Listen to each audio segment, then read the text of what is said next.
We know how to win. We know how to train to win. We have the right people.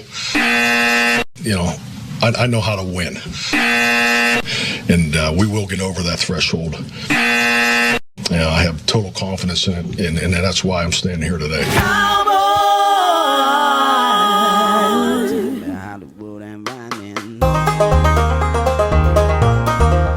The hay is in the barn for the 2024 Dallas Cowboys season, and they were found hanging on the rim. Not quite in the bucket to make the playoffs. I'm sports enthusiast Kevin Turner. We've got our producer extraordinaire, Kent Garrison, and then our road dogs, Saad Youssef and John Machota from The Athletic. And the Cowboys lose in Week 18, but that's definitely not the main story. We've learned a lot today. Jerry talked for 40 minutes. We'll start with you, John. We've learned that McCarthy is on the list for the Bears, for the Chicago Bears. There's a lot to talk about, so I don't even know if there's a great starting point, unless you want to start with that cheerleader getting kicked in the head by that football from Brandon Aubrey. So where do you want to start, John? Oh, I'll start before that. They're not hanging on the rim.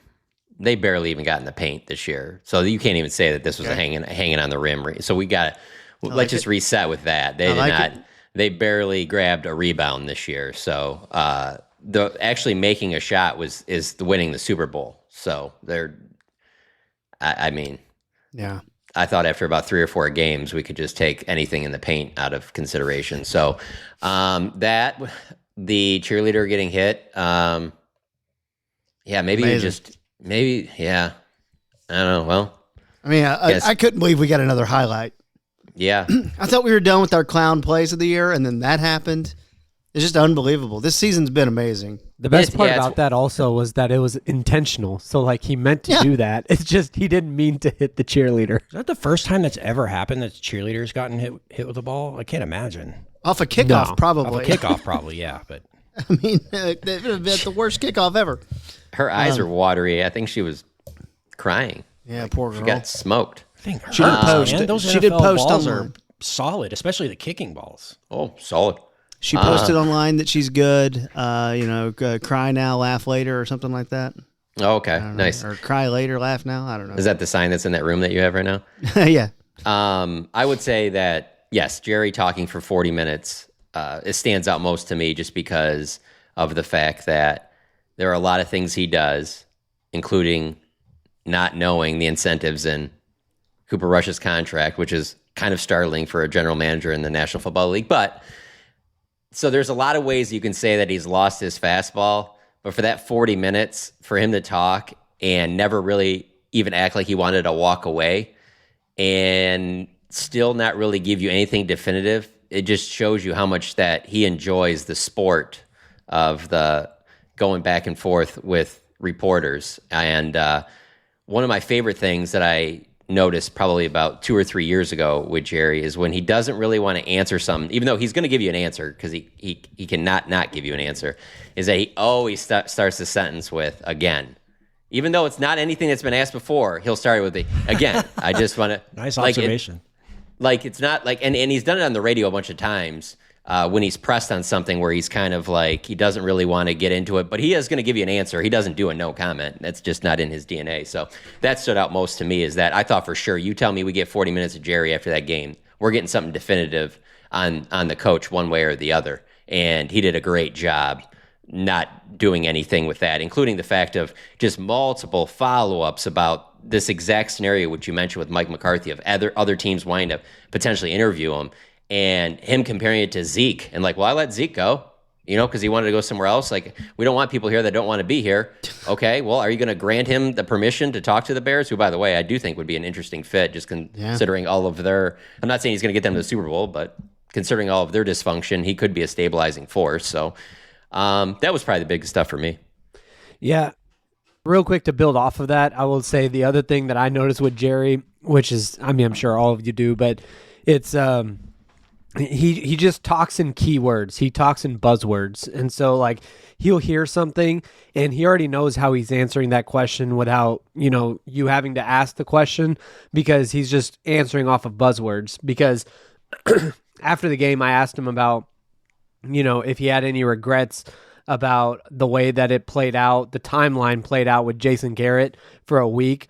And he just heard Jason Garrett and he answered the question like that, where he was like, oh, I always, was dealing out a paycheck to a Garrett or something. It's like, that wasn't the question. The question was about the timeline of like that it took, but like he just hears something and he just goes, and he just talks on that buzzword. But, I think the other thing that really, I guess, stood out for me, from the entire 38 minutes was how much he's kind of putting whatever happens next on Dak. It's not anything new. It's not something that was like revealing for the first time, but it was a theme from the 38 minutes. He did talk about Dak's contract when it comes to hope and optimism for the future. He talked about it when it comes to the next coach. And any success that the Cowboys have is really tied to Dak's contract. And Jerry feels that he has done his part for the Cowboys' success in the future by locking Dak up, which ironically is what a lot of fans feel is the negative for the future is Dak's contract. But Jerry feels that's the one reason why there's optimism for the future. And I find that interesting just because of the fact of, so if you just came to me and you said, I just paid my quarterback the most that any player has ever been paid before, I need you to get me the coach that's going to make him the most successful. So the first thing I would have to do is go down the list of, well, they're not trading picks for a coach who's already under contract. So that for me eliminates Sean McVay, Kyle Shanahan, and these really strange stories of potential trades for Kevin O'Connell coming out that make no sense. But anyway, so weird. So who's the best that's left, and who might be the best? Period, is Ben Johnson. Ben Johnson has shown you he would be the best person for Dak Prescott's career for these next 4 years. I agree. But we know that he's not going to go get Ben Johnson, And so I will say that, now Jerry gives you enough meat on the bone that you can grab anything you want and take it in whatever direction you want. But when he said about making the decision on McCarthy, he did say days and weeks ahead. Yeah. And so he said weeks ahead. I was thinking, I'm like, oh, you're going to do this for Ben Johnson or Kellen Moore, where it's like somebody that makes it all the way to the Super Bowl? Are you really going to do this? We know you're not going to do that. I mean, I'm not joking when I say this. I've come to the realization that if they move on from McCarthy, I do believe that there's a better chance that they hire John Gruden than they do one of these coordinators. I'll take you interpreting, both of you, interpreting, and Ken. I'll take all three of you interpreting Jerry over me. But when he said days and weeks, I just read that as, when Jerry said all that, 9 days. He knows that the 14th is the deadline, at least for the contract to run up officially, because he kept saying he's under contract. This is kind of interesting. But I walked away listening to all of that, still not having a good feel on it. And I've heard other people have some takes that feel like, oh, I think that means McCarthy's staying. I actually thought he said a few things that made me think he is seriously looking in another direction. And I ended up going, I don't think Jerry knows yet. And I just wanted to ask you guys, do you think he knows what he's going to do? And if so, what do you think it might be? I don't think he does definitively. I would think that he would be leaning towards moving on, but I don't think it's a large portion. It's like a 60-40 type thing. But the other side is, to me, I've always been actions speak louder than words. And the actions from Mike McCarthy is that he most certainly does not know. For him to say the way he said different things after the game yesterday, for him to sit there and wait for all the coaches to come in and hug them as they're, that really is someone that's like, I'm preparing that this could be it. This isn't someone like, no, I'm going to talk to Jerry on Friday. We're going to go over everything and then we'll work it out. My agent will talk with, his people. We'll get this thing all finalized and we'll move on. Like he certainly, and really that even goes a little bit into last week too. So I don't think that Mike knows at all. I really do think that his guess is as good as ours. But with Jerry, I think he has a good idea, but I don't think it's definitive. And when I say that, I mean that even though he could be leaning one way today, 30 minutes ago, an hour ago, I could still see it changing by him potentially talking to somebody who it could be anybody. It could be somebody in the family. It could be somebody in the front office. It can be talking to somebody who's not even in the NFL anymore. Like all the people I'm thinking of, though, unfortunately, are no longer with us. I'm thinking of like Pat Summerall, John Madden type stuff, where people are like, he made the decision on what? He went on Madden's Cruiser, and that's where he came up with this. But yeah, so I don't think, no, definitively, I do not think he knows. Yeah, and I think that what we've seen from Jerry, he's still the face of the front office. He's the owner, general manager, all that. But I do think that he has delegated a little bit more throughout his front office with Steven and all that stuff. So I think there's more than one voice, to John's point, but also like even in terms of the actual core of the front office, I think there's more than one voice. And I think that also goes to what Schefter was reporting on Sunday as well, where Jerry might be leaning one way, but others in the organization might be leaning in another direction. And so I feel like I definitely don't think that he definitively knows.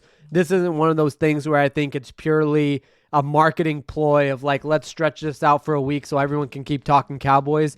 Like, I don't think it's that. I think he's actually still coming up with an answer.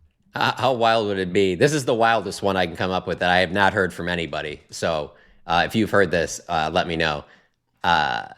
So he's going to the Cotton Bowl. What if he's going there to watch Steve Sarkisian? Okay. Could you imagine that? Wow.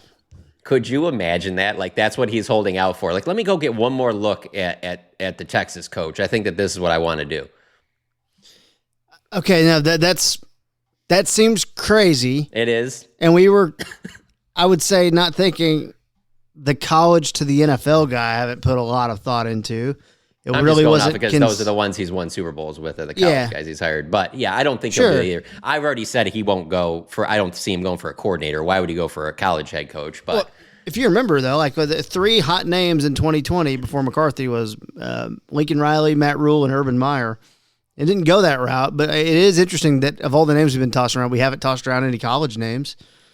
Well, and Sarkisian is a little bit interesting only because he was an NFL coordinator for 2 years. So it's not even like you're just pulling the Oregon coach straight out and it's just a Jimmy Johnson, Barry Switzer situation.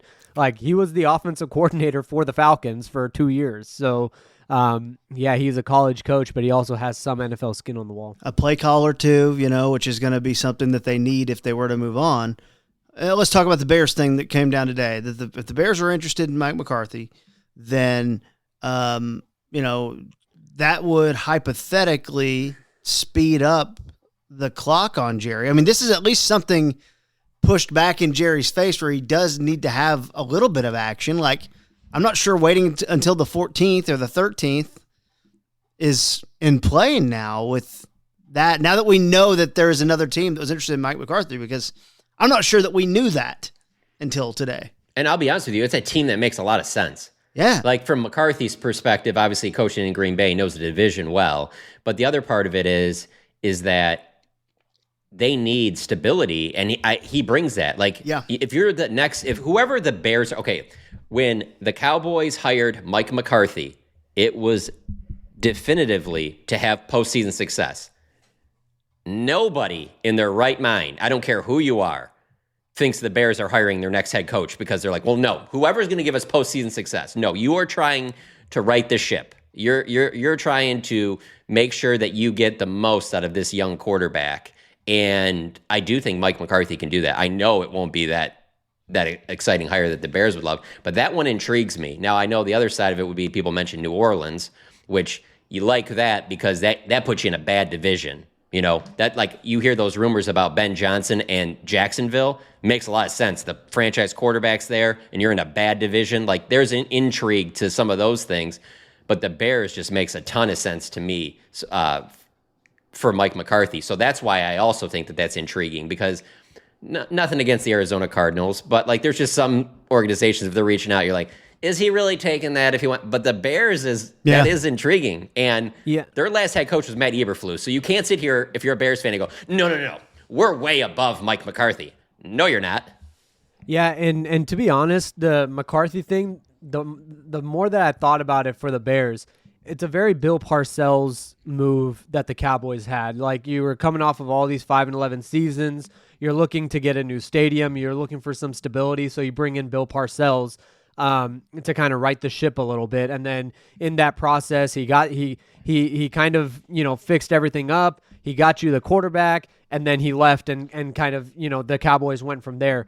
I'm not saying Mike McCarthy's Bill Parcells, but I am saying it's that same concept of, like John said, he can come, right the ship, stabilize things, and then you find your next guy. Hey, KT, what about this one? I was thinking about this the other day. Like there's a lot of longevity and a lot of success from the 2011 Super Bowl when you think of Mike McCarthy and you think of Mike Tomlin.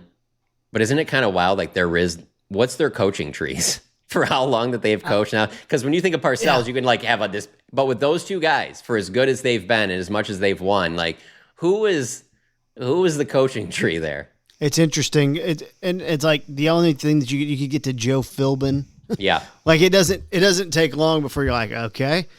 Well, I think part of that is because McCarthy also, like, he's 50% out of the equation because he always wants a defensive coordinator who's been a previous head coach. So you're kind of seeing someone that's already fully fleshed out in that way. And then he wants to be the offensive play caller. So you're kind of in that boat with like Eric Bieniemy and Andy Reid, where you're like, all right, you're the offensive coordinator, but who's knocking down the door for McCarthy's offensive coordinator? And then the defensive coordinator is a guy like Dom Capers or Mike Nolan or Dan Quinn or all these guys who have already come from their own coaching trees. So defensively, I would think there would have to be a linebackers coach or something that came up through Tomlin. And then offensively, there would have to be a quarterbacks coach, Tom Clements. You know what I'm saying? Like, you look at the Rams. You look at Kyle Shanahan going back to when he was with Washington and then over to San Francisco. Like, there's always this offensive quality control coach, then a quarterbacks coach who they know they're never calling the plays either, but they seem to get these looks from other teams, And I can't believe that there hasn't been somewhat young, like, I guess on this team. Kind of was. Yeah, on this team, I think the person I'd be talking about would be like a future head coach out of like Scott Tolzien, where it's like this is their start and then they work their way up. But I think his offense isn't lined up with what the future of the league is, whereas those other coaches, their offense is on the cutting edge of where the league is going, and he is more of the West Coast where there's probably a lot of front offices who aren't looking for head coaches and offensive coordinators that are coming from that scheme. Which situation between the Bears and Cowboys, John and Saad, if you were Mike and you're looking at the offensive roster, for example, and you're projecting the next 3 to 5 years, which roster makes you more excited if you're him, the Bears or the Cowboys, as it sits today? I think for me, because I don't know this off the top of my head, I would want to know what the Bears cap situation is, because you have 3-4 years under Caleb's rookie contract, and if you have a favorable cap situation, I don't think it's a slam dunk either way. Just talking from a roster standpoint, but if you can get a rookie quarterback and you're Mike McCarthy and you have a favorable cap situation, you can kind of build out your program, draft and develop for 2-3 years. I would probably lean Bears. Bears, as we sit right now, this is according to Over the Cap, 5th most cap space for 2025. And Poles has shown the willingness to go get guys too. Yeah, so they're trying. He has tried to build this thing. He's gave Caleb all the tools last year. Went out and got Keenan Allen, DeAndre Swift. Try and rebuild the offensive line from what it was. The defense, it speaks for itself. I think the defense is very solid. Some of the best DB talent in the NFL. They need some help rushing the passer, but that could be addressed via free agency or otherwise. It'd be a tough comparison. Yeah, the only reason I would lean Cowboys is just because of the fact that he's been in Dallas and he knows everything. He's had his hands on what's been built.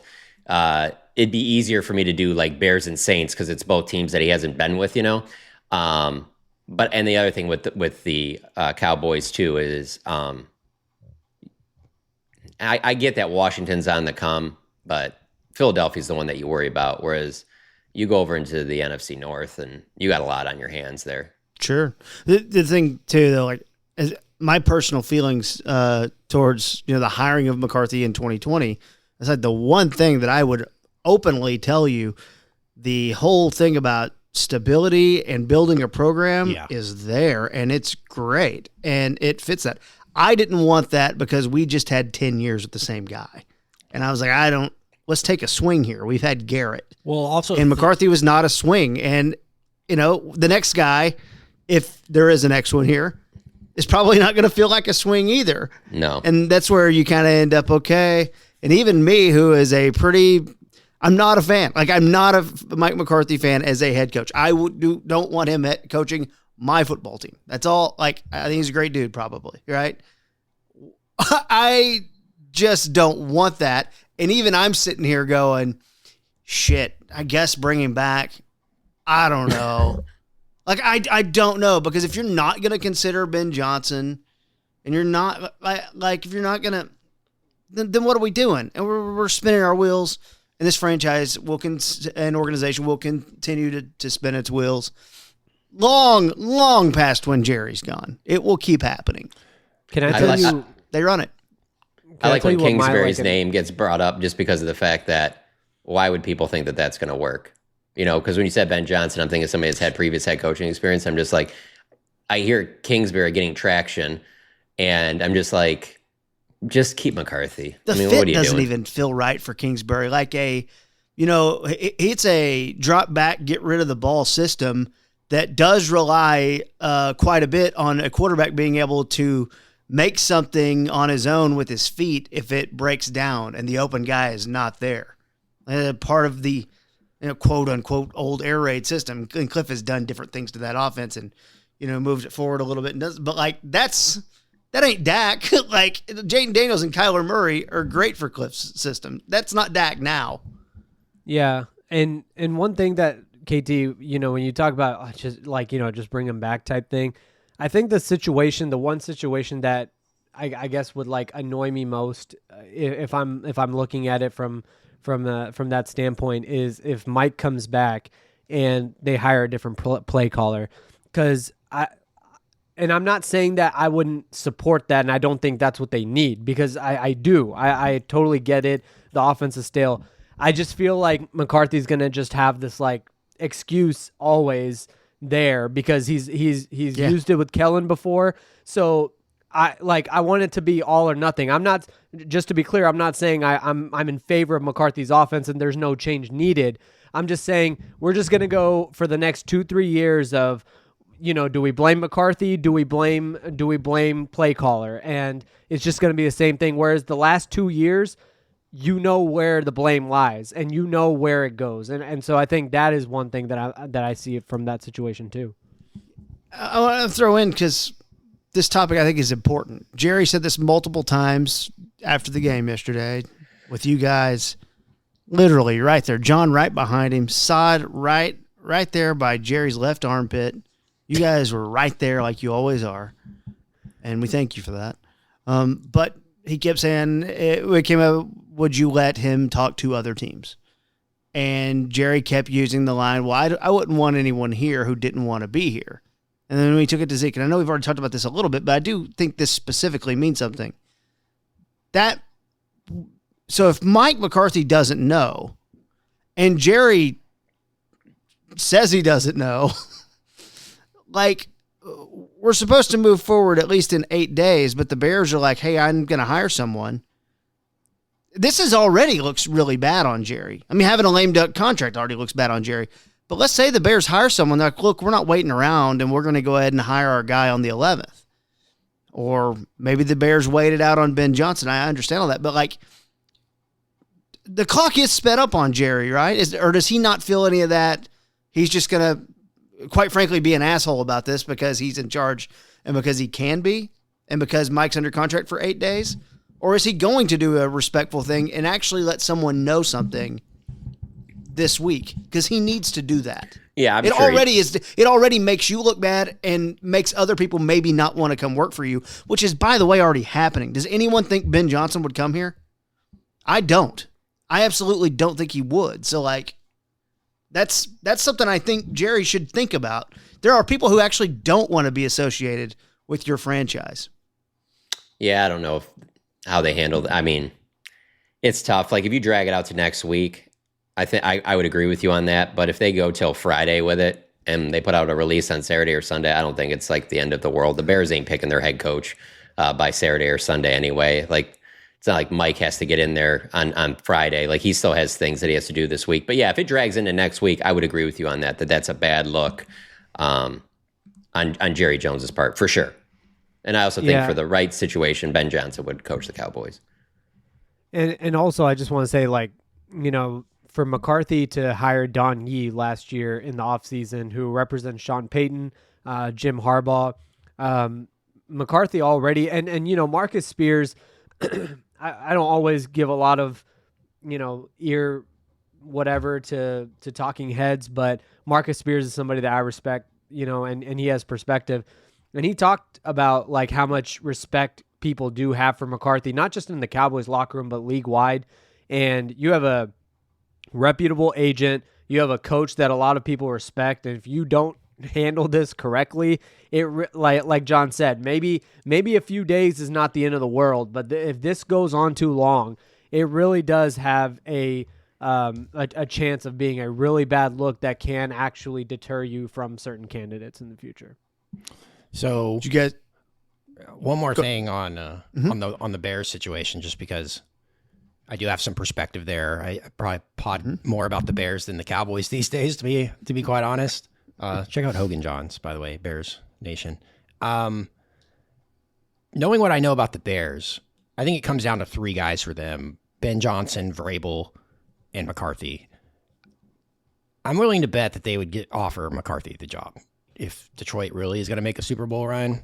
So if McCarthy's looking at both the situations and the expectation level, right? If they bring back McCarthy, the expectation is win a Super Bowl. We need to emphasize John's point earlier of stability would do wonders in Chicago. If they could split next year with the Lions and split with the Vikings and split with the Packers, yeah, none of that's happening. Fans would think that they won the Super Bowl. So, like, I think the level of expectation needs to be considered here. If Mike signs a 3-year deal with Chicago and at the end of it they make the playoffs once, it's going to be seen as a win for the Bears. They haven't been in the playoffs since 2018. Yeah, maybe they go 2-4 out of those 6 games, but I can't see them splitting 3-3. Well, I'm just saying, like, the expectation level is much lower in Chicago than it is in Dallas. Oh, no question. No question. I mean, it's got to be pretty low in New Orleans, too, though. Yeah. Yeah. I'd probably say it's lower in New Orleans than it is in Chicago. Oh, for sure. With that cap situation and not having a quarterback really, of that promise, I'd probably think New Orleans is the lowest of the 3.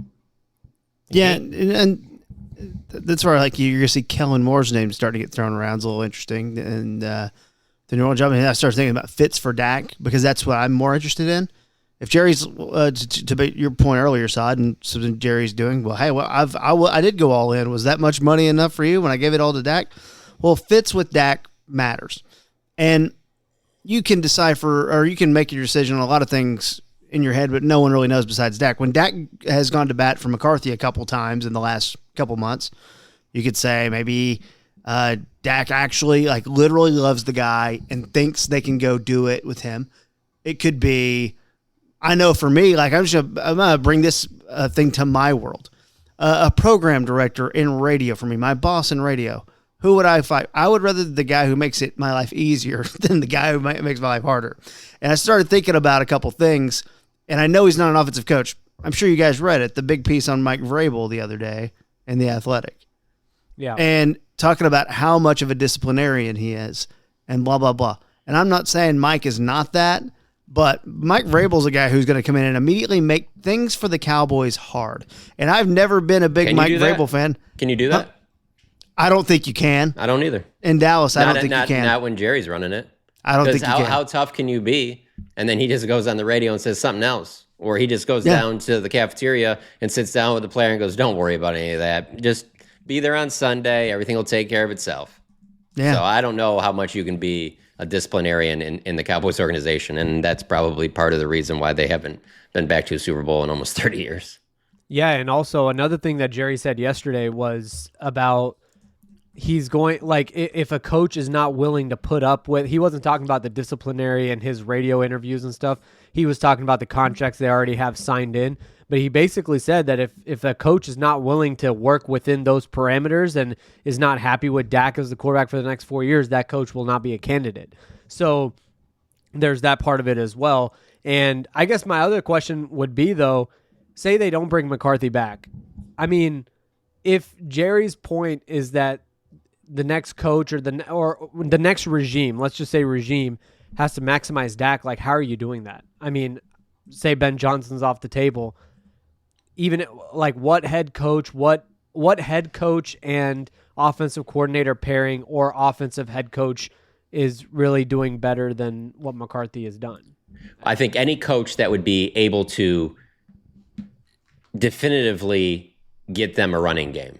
I think that's what Dak needs. He needs a semblance of a running game to not only take the pressure off of him just having to throw 40 times a game for them to win, but to actually have an effective running game that helps them in play action, gives them some easier options of things. And they just have not had that. I mean, they did, I guess you could say they did to a certain extent with Tony Pollard last year.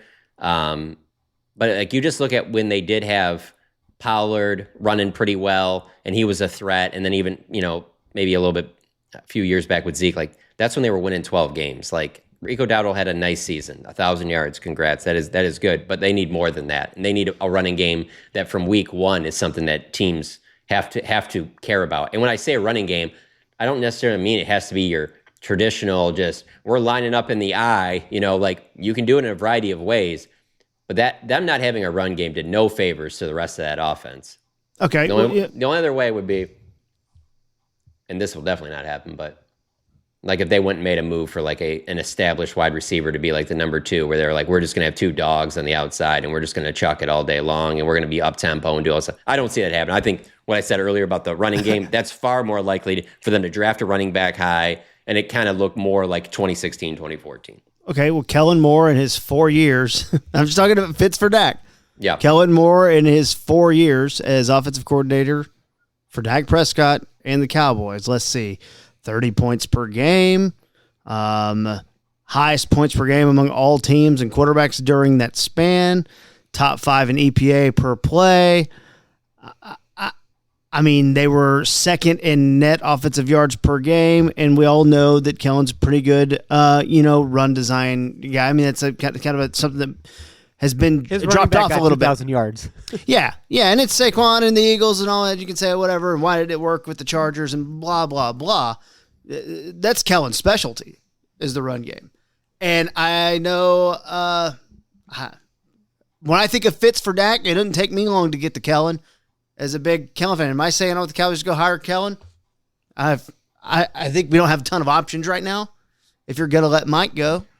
And I don't know. At some point, Kellen's going to be talked about in that regard. And maybe the Saints hire him, and maybe that doesn't work because it's the Saints.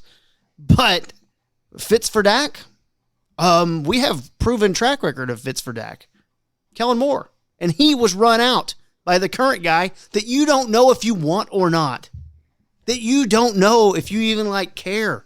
You don't even know if you want to, you don't even know if you value the guy. Because the way you're talking about him while he's, it's amazing. That happened. Jerry, it was like Jerry pinned y'all down to talk to y'all for 40 minutes. Maybe not y'all keeping him there. Maybe he's still in the final stages of this background check on John Gruden.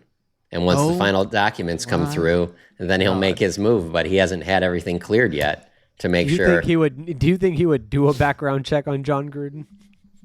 No. Yeah, on his own. And he would just say, I looked into it myself. You know what's funny is the Bears were having the same convo about what George McCaskey would do if he Googled John Gruden. He'd be like, nope, immediately nope. And I was just thinking, Jerry, did you Google John Gruden? He'd be like, okay, all right, let me scroll down some more. Okay. All right, let me scroll. It just wouldn't fade. It would not take him out of the running. It is just amazing. There's a scene in Ted, which if you've seen it, but I'm not going to get into all the details, but the bear does something inappropriate and has to go talk to his boss, and the boss, it's everything sets up for you to think that he's about to get fired, and he's like, that took guts, and we need guts. And that's what I think of Jerry with that, giving him a candidate like that, where you're just like, there's no way Jerry's going to do that. This guy's track record, it's bad. But Nope. Jerry actually loves that about him. That's why he's the front runner for this job. Man. You know that scene with the parsnip thing? Oh, yeah, of course. Right at the checkout counter. What are you, wild prediction for like 2 weeks from now? What's the situation going to be? In life? Well, I might get a haircut. The drones are on their way, KT. But is McCarthy going to be gone? Is he going to be back? Like, what is your gut telling you? My gut still says he's going to be gone. Oh. I just think that Jerry eventually just comes to the point of where he looks at what's happened the last 5 years, and I think fan apathy might factor in as well. Like, if we keep going down this direction, where's it going to go? Yeah. That's where I'm kind of at with that. But again, like, I'm not saying that I'm even at some 70, 80%. It's a 60-40 type thing, but I haven't gone even, I would say I was probably at 70, and the Schefter thing, which even he didn't say definitively, he had him leaning towards staying, probably knocked me down to 60%, 65%, just because obviously he talks to a lot more people around the league who would have a better feel for that. But I keep going back to this, man. Like, it is stunning to me that we're this far into this and how bad this season's been. And it's like, I'm not even talking about a for sure candidate, but where's the leaked name of somebody that, but Jerry's always liked. Right. Like, we've heard it for years with Sean Payton, and like, it's not like the season just went off the rails like last week, or they just suddenly lost in the final week of the season and they missed the playoffs, or they lost in the wild card round again as the 2 seed to a 7, and this is all abrupt and we don't know what's happening right now. Now, we've seen this coming for a while, and it fascinates me, and so that's the other reason why I was going to say that I can't go any higher than 60%, because that other candidate isn't out there. That's the part where I could just see, and I have to put the 40% on Jerry just going, yeah, we do need to shake this thing up, but man, there's just nothing I feel that comfortable with. So then the next part of that would then come to, is he really giving out another 5-year deal? But it has to be more, it won't be a 1. I can't see Mike McCarthy even signing on for 1. And then, so let's say it's a 3-year deal or something like that. Then who's the DC, and who's the rest of the staff? But I don't think that anybody can definitively answer any of these questions right now. Yeah, I guess I'm also leaning McCarthy not being here. And to be honest, just over the course of this podcast, it's not the first time that I thought about this, because we've mentioned this name before. But man, Steve Sarkisian is really interesting. That's interesting, isn't it?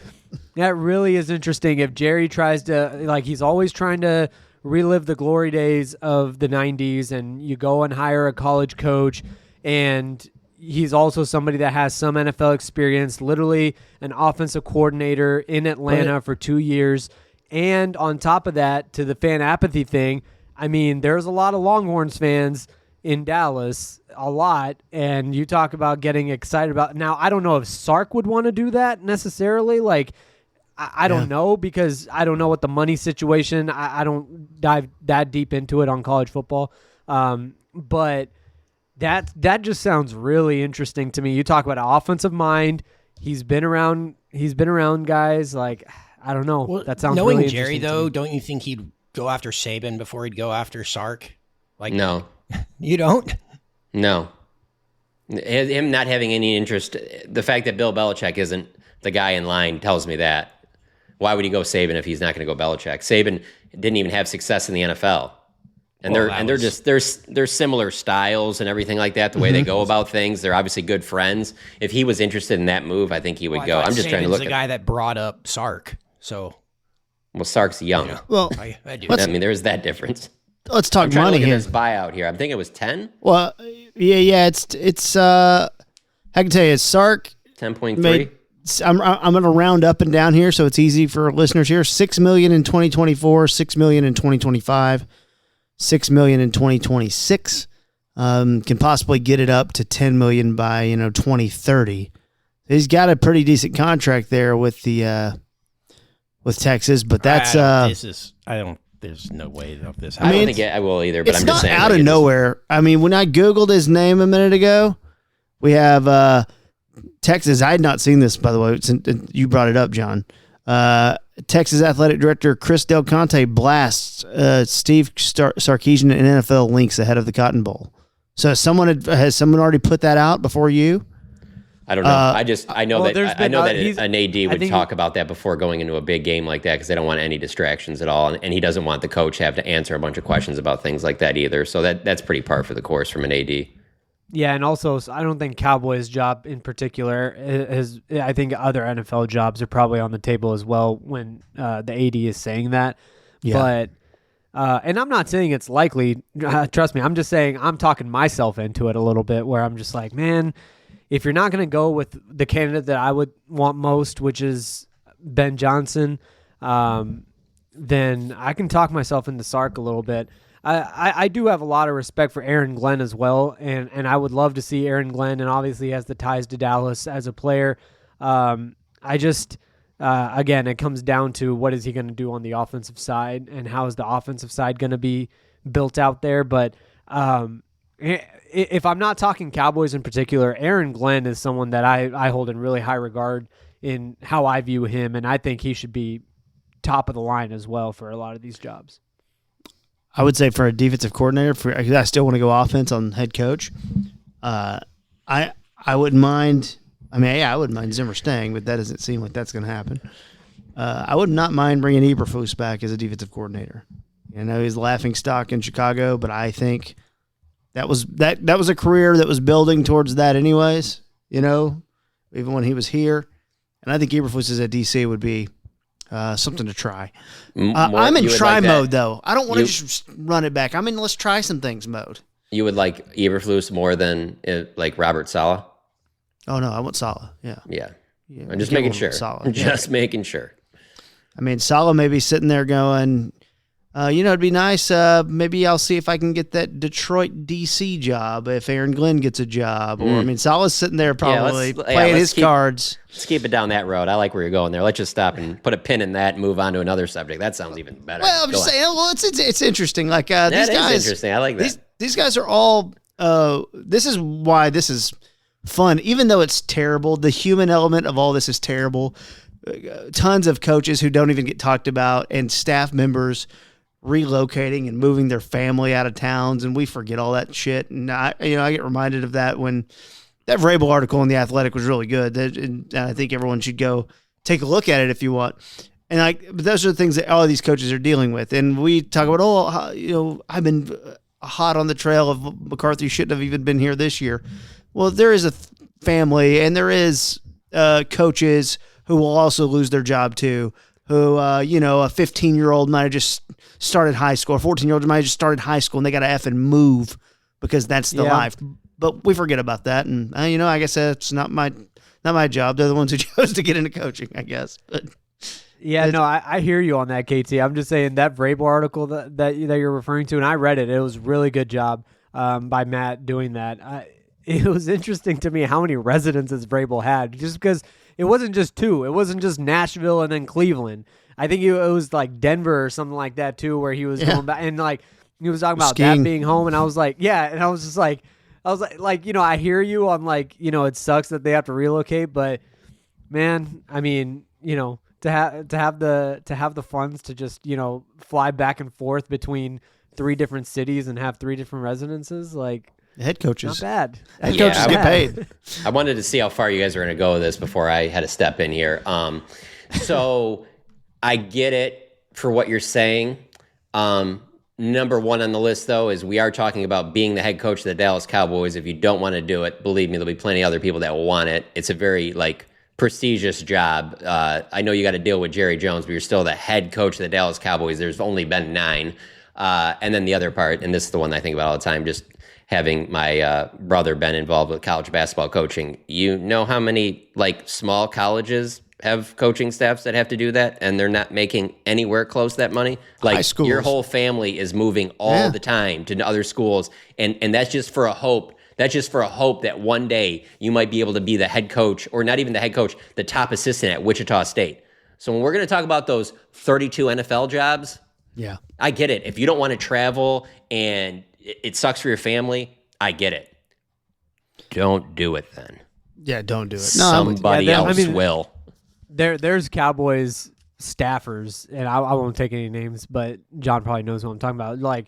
We'll move here for a job, and I'm not talking on the team website, but in the operations, and their family's still back home. And so, like, you know, like it happens. And I hear you, KT, like that human element. I do feel that a little bit more when players are getting tossed around on a practice squad. I do feel that a little bit more sorely on that. But yeah, head coach, like I was reading the Vrabel thing and I was just like, yeah, like, I mean, if you wanted to like really do the thing with your family, like why are you bouncing around all the different cities? But, very strange. You know. Let's talk. So Gerard Mayo out in New England. That feels like it could be a Vrabel spot for sure. It's gotta be. I know that article makes clear there are things he's looking for that sounded very similar, and some of the things Ben Johnson had been like looking for. I wanted to, again, I think it's interesting that Doug Peterson's gone because I think that's another team you could put in the Ben Johnson sweepstakes, perhaps.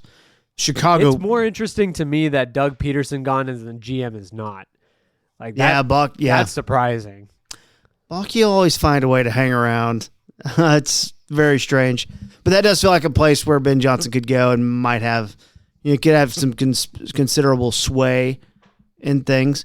So you have some like things like that that are going on. The Saints job we mentioned a minute ago. Kellen's getting an interview, and many others are. But you kind of end up going, okay, well, this Cowboys job is good. Like that is a good job, no matter what you say. Dak and CD, whatever you say about already being paid, Micah Parsons, it is a really good situation. I do think it is strange, like you said, there's not enough names. And the crazy names that we're hearing, we discarded them a month and a half ago. So I'm only asking this for the sake of A, conversation, and B, let's just turn over every stone. Let's do something the Cowboys don't do when interviewing head coaches. The Dion thing and Jason Witten and all that stuff, do we need to just keep that out the window, or do we, if we're talking considerations here? I think you have to. I don't think that you can. But here's the other thing. It's not like this is our last show of the offseason. Like if Jason Witten or Deion Sanders become serious candidates, we will do 1,000 podcasts about. You know what I'm saying? Like it'll be. I just don't think that is a serious thought right now. So that's the only reason why I don't want to put a lot of weight into that. And also, with it being the offseason right now, it's the offseason for the teams that didn't make the playoffs. You just feel like if that was the case, that somebody in their camps would be floating something out. You know, you're talking about two very high profile people that had not only successful NFL careers, but TV jobs that like, it wouldn't be that difficult for them to reach out to someone and be like, hey, tweet out that I'm interested in, and I'm not saying about the Cowboys job, but just potentially the NFL, you know, just to kind of gauge where things are at, you know, and there hasn't been any of that. So.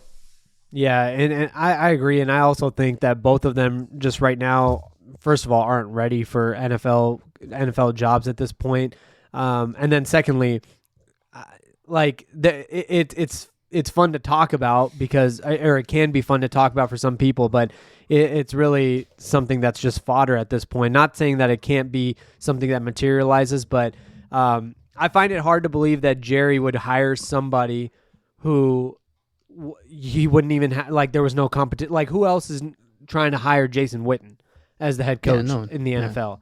And I just don't think that Jerry would hire him at this point right now. I'm only saying this because I think it's interesting to me. I don't know. Can the four of us put together? What are the odds? Like, can we make a list? Do we get to 5 names? Do we get to 8 names in order of most likely to least likely, but realistic? Yeah. Or are we out of realistic spots at like 4 names? That's again why I go to the 40% of McCarthy, because he's the most realistic name. You know, There's just not a great name that's out there, so he would probably be first on my list. Second most. Because last year, real quick, last year when we were having this conversation, should they not, and we were talking about like what's available. For me, the top 3 guys available were Belichick, Vrabel, and Johnson. And Belichick is out. Vrabel looks destined for New England, and Johnson, I think we all deem as like not really that realistic. So, and that was a coaching market that was loaded, that we considered loaded. This time it's a little bit more bleak. So that just kind of goes to it. Okay, so realistic odds. Can we get anywhere after McCarthy? Where do we end up at? I think it's a big grouping. I don't think there's one that stands out among the rest, and if there was, it's probably it would either be the next tier would probably be somewhere with like Vrabel or Ben Johnson, just because those are the biggest names. Those are the two that, like, if you look at odds for any of the head coaching jobs that become available, they're at the top of the list. Like they're the clear cut, obvious choices. Like they're the ones that if you were going to put it together a list, who are the most likely coaches who are not NFL head coaches that will be after this hiring cycle? I mean, Vrabel and Ben Johnson would have to have the two best odds, so they have to be in your top 5. And then we moved to Liam Cohen. No, I'm just kidding. Like how far did we get to Kellen or Joe Brady and Cliff? Like we'd put Kellen, Cliff, and Joe Brady. 5. So you think Belichick's completely out? Okay, good question. Good question. You don't think Jerry would make the call? This is a safe space. No bad questions. Steve can run it in North Carolina. We know he hired Steve for a reason. Why aren't you bringing Steve with you? Nah, we don't need Steve to do that. He's got to clean up my mess in North Carolina. I mean, think about every call Jerry would make if Mike came to Jerry in 2 days and was like, hey, man, Chicago Bears is going to be it. Sorry. If Mike walks away, takes another job, Jerry doesn't want someone who doesn't want to be here, puts Jerry in a situation where he has to go get somebody that's sexy and mixes it up and also, can get the team to the next level. What is he going to do? So you're saying Belichick's a sexy one? I think Jerry would make some sexy calls if his hand was forced. Jimmy. What's the sexiest call he could make? Jimmy. Jimmy's like 89. Well, so is Jerry. That's not Jimmy sexy. and Jerry are the same age, and then they're like 81. Okay.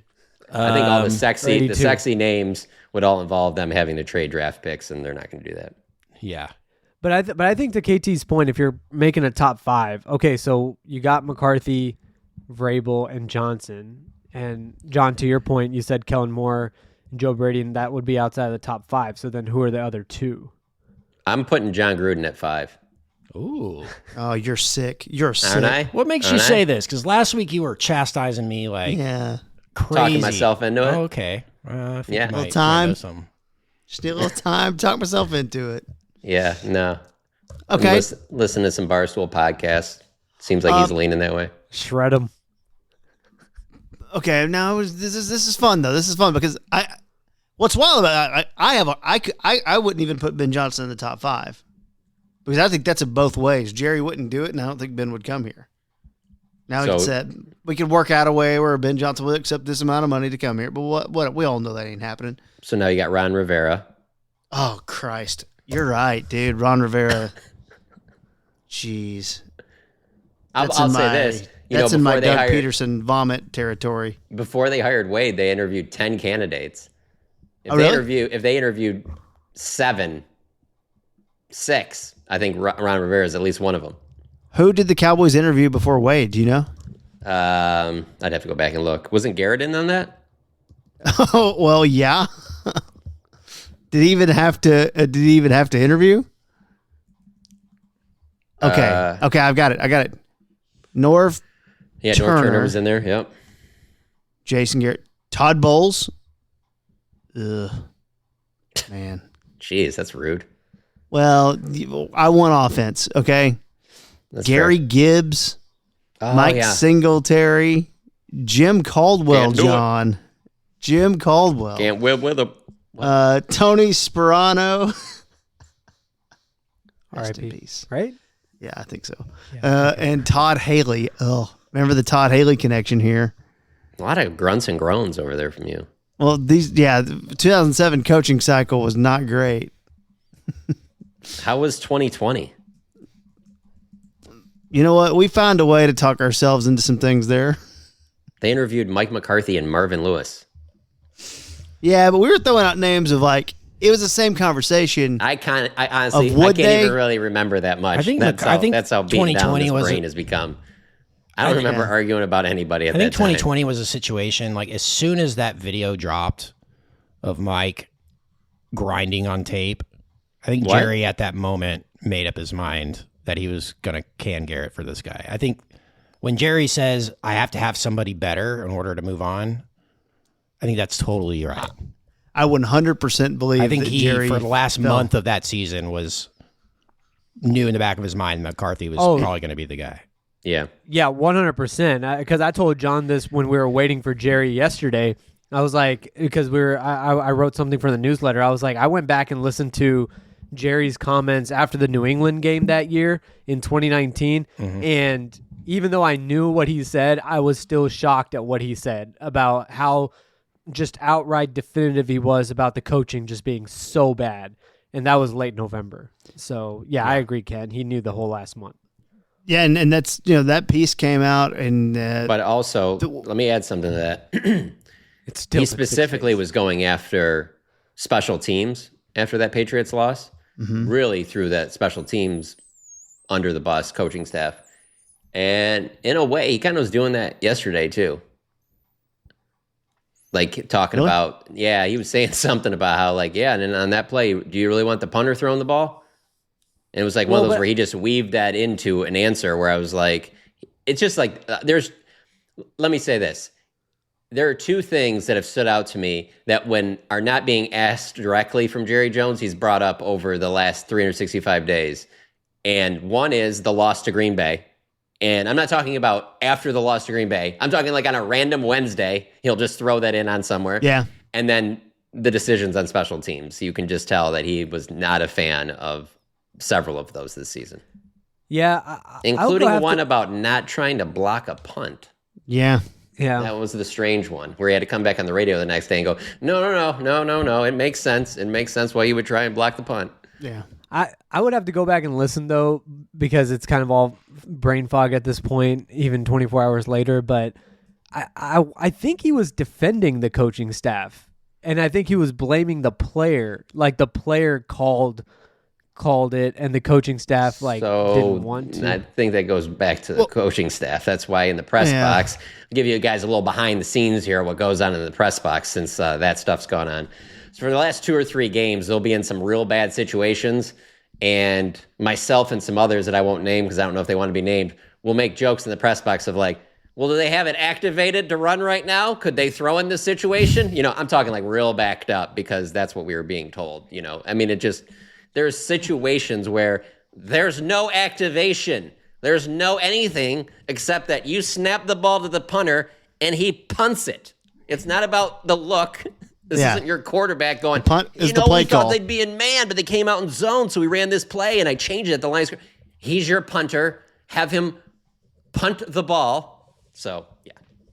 I don't think Jerry's thrilled with the special teams this year. Okay, so you guys saw Jerry on Landman, right? You saw the clip going around if you don't watch the show. I don't watch the show. He was awesome, man. That was a great. And also very, very authentic to himself. You know what I'm willing to bet happened? And you guys need to ask Jerry about this.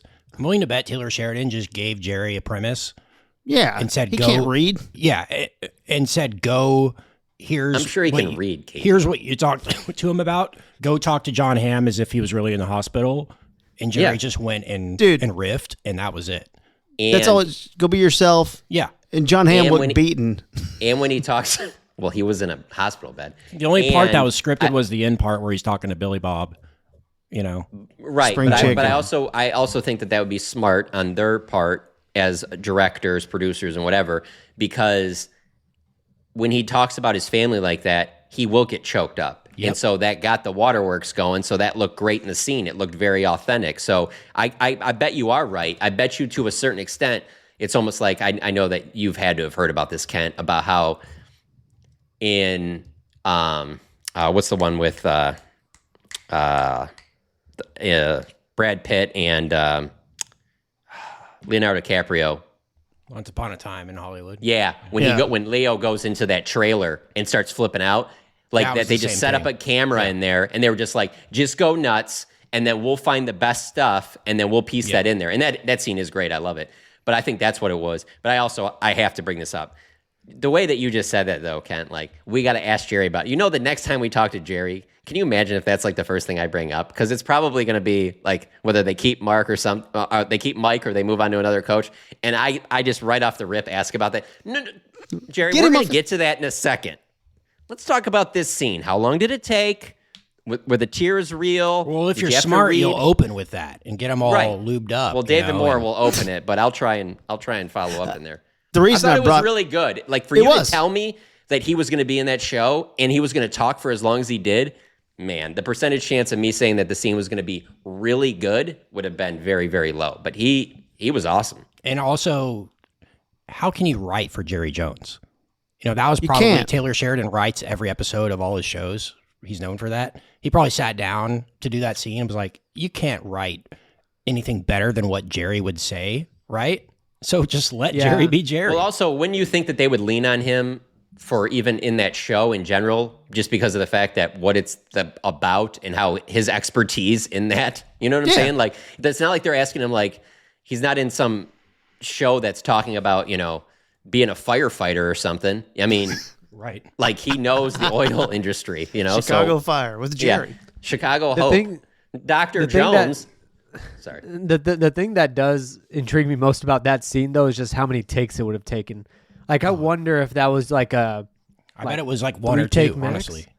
Yeah. I bet they gave him the premise, and he sat down there and said that monologue. I mean, it came off like something he would have said in the bus, in at the combine, John, when he gets real personal at the end of our combine interview, and we'll just sit there and talk. That's what it seemed like. The reason I asked this is not because it happened, though. It's because go back to, I think it was December of 2019, and watch the 5-minute video of McCarthy in the barn watching plays. And what does McCarthy talk about? He talks about all the stuff. Good to make football. But the number one thing that he hits home with in this, and I will call it a puff piece, he talks about family. He talks about family like it's an effing Fast and the Furious movie. And boy, you want to win the key to Jerry's heart, you start going on and on about family, just like Jerry did on Landman. And that's why McCarthy's here. That's why Brian he's Kelly? Even here. You think that's bigger than him coaching football? Yep. Okay. Family. So Brian Kelly's next? And a lack of other options, already, as we discussed earlier. You guys just told me he had his mind made up, though, right? He had his mind made up. He knew in November or December. They knew. So you're saying that you think he was out on Belichick because of this younger girlfriend, and that's not the family type thing he was looking for. Is that what you're trying to say here? I think that actually, I thought it would score him points. Yeah, that would have worked in his favor for sure. I thought so too. I thought that was a move to specifically get Jerry's attention. Like, well, this guy's still got his fastball. No one seems to think it's weird that Belichick's dating a 24-year-old, and now he wants to spend all his time on a college campus, not as a 73-year-old guy. Wait, did you say nobody thinks that's weird? Well, I mean, I'm sure there's some people that think it's weird. That wasn't the headline when he took the job. True. Yes, yeah, fair. Yeah. What if like the guy that just like prepares to no ends just started dating this person so she can help with recruiting? I'm actually going the opposite of you guys. I'm going with McCarthy stays. Okay. Because I think I am too. I wouldn't be surprised. There's no better option out there unless you're going to do something insane and hire, Belichick or something. And to your point, it lines up with how Jerry's done business for the last 10 years. It's the easiest route. 100%. So yeah, that's why, again, I'm not saying that it's it's not going to happen. I said 60-40, but no, I don't disagree with you at all, Kent. And also, like, this cycle and this time right now does not feel like 2019 in terms of how exhausted everybody was, including probably everybody on this podcast with Garrett. Like, it is not just like how has this gone on for these last 3 years extra? It's more of like, yeah, I get it if you move on and I get it if you keep him. But with Garrett, it was just like there's like no way. That's why the 6 days that it took was so exhausting with Garrett, because it was like, you're not even considering anything. No other team is asking to talk to this guy. Like, what are we doing? With McCarthy, another team wants to talk to him. I do think he's in legitimate consideration to return to the Cowboys. So, yeah, I don't think that's outlandish at all. 4 more years of Dak, 4 more years of McCarthy. Which one gives you most confidence? God, before this year, I would have said Dak in a heartbeat, but the duration of Dak's contract, so the next 4. McCarthy's not going to bring out the best in Dak, and I don't want to hear he was second in MVP voting. I understand. I heard that. McCarthy moving on, more years of this offense is not going to change enough in a positive way. So the answer is push. I mean, So you don't feel like one can elevate the other? I don't think McCarthy will elevate Dak, and I don't think Dak will elevate McCarthy in McCarthy's offense.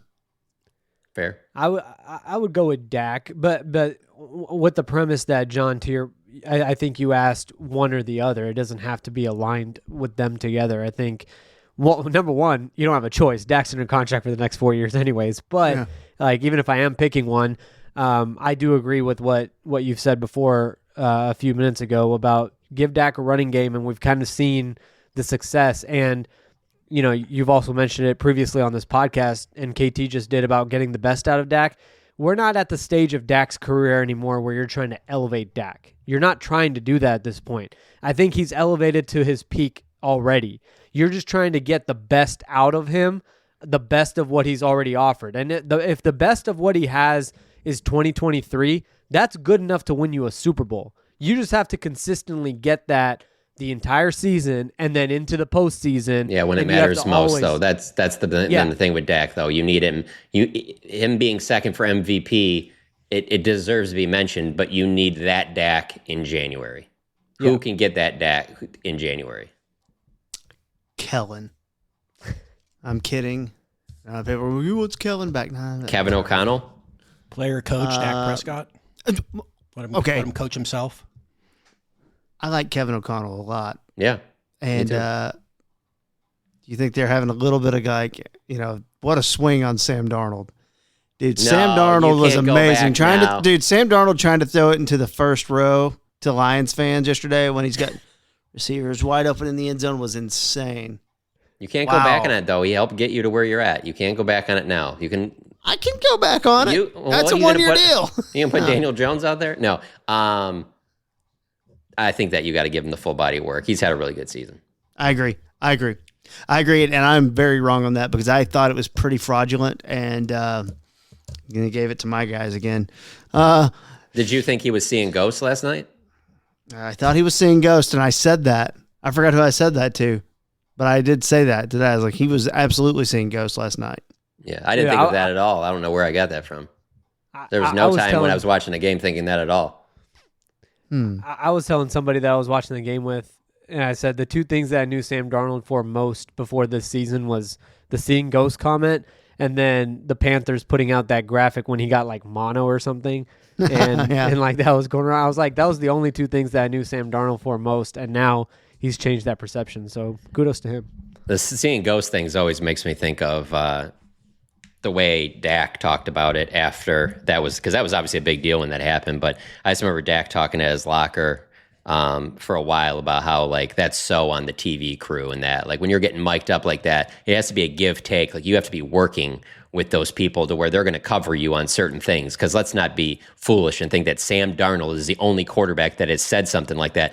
It's so funny how much traction that got. And there's probably so many quarterbacks that are even better than Sam Darnold that said way crazier stuff on the sideline, but it just either wasn't mic'd up or it was, and they were like immediately like, cut that out right now. And the thing I always point to now, covering the Cowboys during some multiple reality shows, including Hard Knocks and All or Nothing, it always interests me how you see these star players on these teams, and then when you see the final cut, like so much stuff is left out. That's by design. You know, go ahead and talk about these guys on the bubble and stuff like that, and we'll give you a little bit of Dak going up to, you know, this thing or whatever like that, or a little bit of Jared Goff doing something off the field, but it's not going to be the whole show or anything like that. They're not going to try and give you too much about stuff like that, and they definitely did Sam Darnold dirty on that. Seeing ghosts is just such a wild phrase. It is. Saad, what you said earlier about the New Orleans game reminded me of this. That every time the Cowboys would play the Saints and they would lose, Jerry would just go off at the end of the game about Sean Payton. Well, we knew what we were up against, and when you're playing a coach like that, and you know all kinds of stuff like that. Do you think with how the season has ended up, that Jerry has any type of regret about not trying to make a move for Coach Payton? That's tough. I don't know. I mean, when did when did Sean Payton get hired in Denver again? Was it last year? 2 years ago. 2 years, just 23. 2 years 1 year ago? with Russell Wilson and this year. Yes, I think he'd have a lot more regret if Sean Payton just got hired this past offseason after McCarthy's playoff debacle against Green Bay. I think he'd have more regret then. But I think 2 years ago, I don't know. Hindsight's 2020, but I feel like I don't think it's that much regret. I think when he saw Kevin James play Sean in a movie, I think that might have soured him a little bit. There we go. No, but I will say this, man. When you brought that up, though, Kent, the first thing I thought of is like everything you just said. I remember to a certain extent, but not as well as this year. So maybe it's just a Saints thing, because if you just took out the name Dennis Allen after the game, whether it be on the radio or outside the locker room, and you just replace that with Sean Payton, it sounded like the same stuff. The way he was talking about Dennis Allen after they got destroyed by the Saints earlier this year, and Dennis Allen goes on to be the first coach fired during the season, you would have thought for sure that, like, if they ever got a chance to get Dennis Allen, which they got the chance now, so let's maybe throw him in the list, KT, put him in the top 10. Every time Sean Payton was mentioned, the Parcells documentary I produced comes to mind when we talked to Sean, and Sean was just so glowing about the Cowboys and Jerry. Jerry's so glowing of Sean. Sean still lives here. He was kind of in between things, working at Fox. Like, it made all the sense in the world. Cowboys got embarrassed, by the 49ers. It just, when I was filming those, I would always think, man, if Sean is ever available, Jerry's going to go after him so hard. And it never happened. It's just still surprising to me, especially like you say that, Saad. If there was only a way we could have known Sean Payton was a good coach, right, before this year. Like, we knew this. We knew he was good. He could deal with quarterbacks and work with quarterbacks.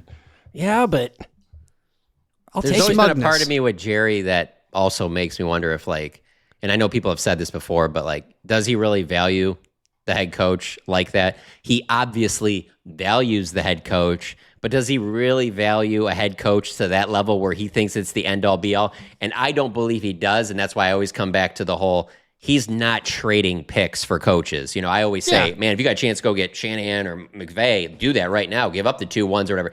He's not going to do that. He's not really like, I've always felt like he thinks that he needs to have a good coach to a very good coach. I don't think that he really feels like he has to be the guy who is paying $20 million or something to the highest paid coach and have the unequivocally, like, this is the best coach in the league. I've never felt like that. He probably thought Sean would just wait out his contract with the Saints at Fox, and then he would go get him once McCarthy's deal was done, and that didn't happen.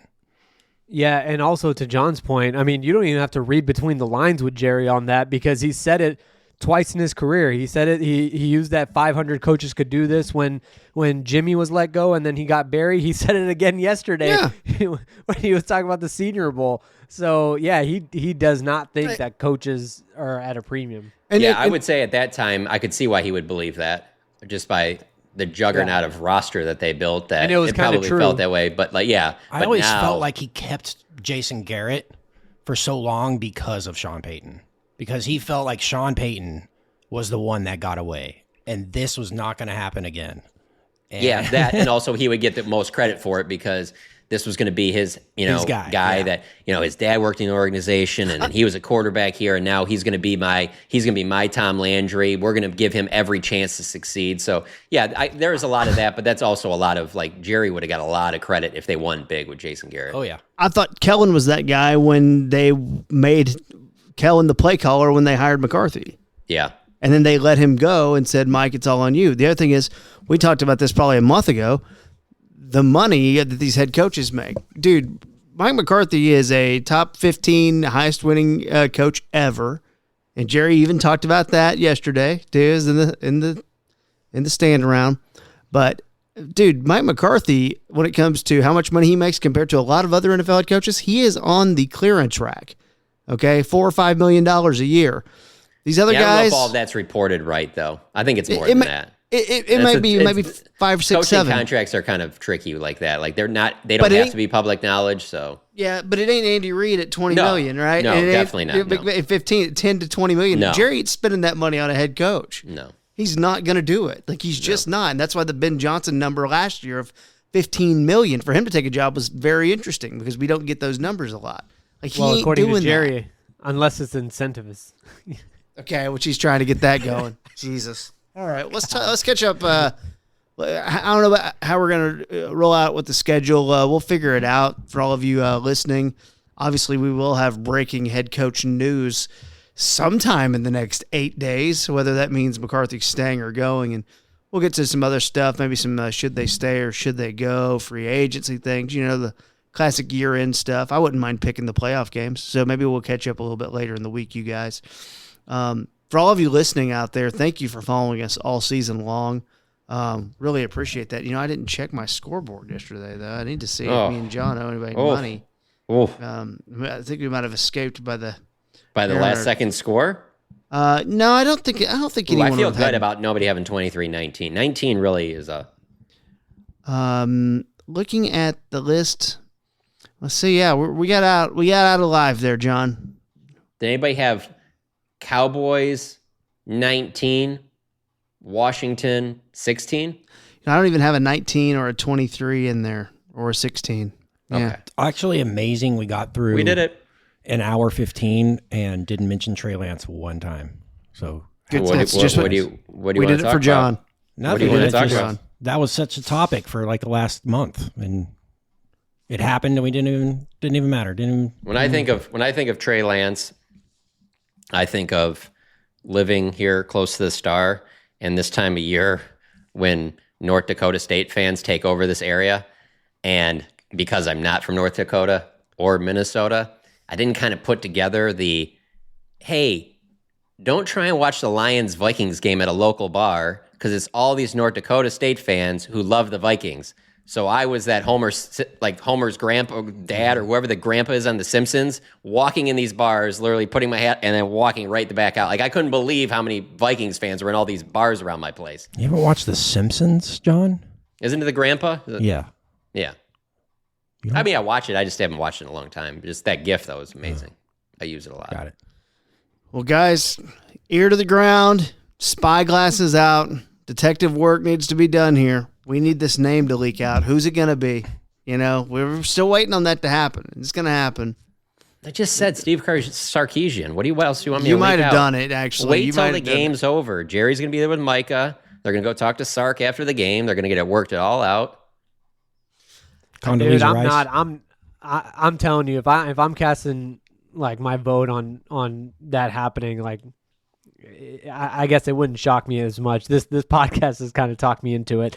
I had thought about it a couple of weeks ago because I think we mentioned his name a couple of weeks ago as well. But then it just being so local and everything, I don't know. I could see Jerry doing it just because of how much he's in love with the 90s, and that was kind of his approach in the 90s is Barry and Jimmy were both college guys. Like, I don't think it's super likely, but it would not floor me if it happened. Sometimes we learn stuff just by talking to each other, Yeah. Thank you again to everyone who listened to us all year long. We're going to keep at it, so, not like we're going anywhere. But for John and Saad, make sure you're following them over on The Athletic. Follow Kent over at The Athletic as well. Kent, also very popular in the band Forever the Sickest Kids, if you remember their stuff. You listen to a song, he might get a penny of it. And the Mad About Movies podcast and stuff. I do radio 3 to 6 on 97.1 The Eagle. I'm supposed to be saying that. So, so for John, for Saad, for Kent, I'm Kevin. Everyone stay warm if you're in DFW because Arctic Plunge is happening. I think anyone in America, if you're listening, Arctic Plunge. And shout out to our international listeners as well. I know there's a ton of you guys and gals. All right. We'll talk to you next time. John's going to go watch Wicked and then review it next episode, and we will talk to you then. Goodbye.